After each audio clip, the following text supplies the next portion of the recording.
सिद्धिप्रदायकाय अगणित गुणशील तत्त्व प्रदर्शकाय मध्वमता सिद्धान्त प्रवर्धनाय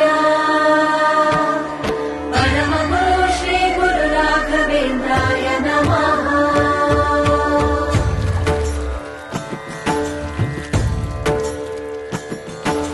पूज्याय राघवेन्द्राय सत्यधर्मरताय च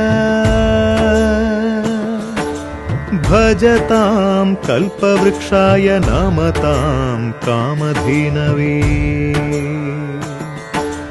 ಧರ್ಮದ ದೀಪ ಹಚ್ಚುವ ಶಾಂತಿಯ ಬೆಳಕ ಚೆಲ್ಲುವ ಜ್ಞಾನದ ದೀಪ ಹಚ್ಚುವ ಲೋಕವ ನೀನೆ ನಡೆಸುವ ತುಂಗೆಯ ತೀರದ ಯತಿವರ ನಿನ್ನದೆ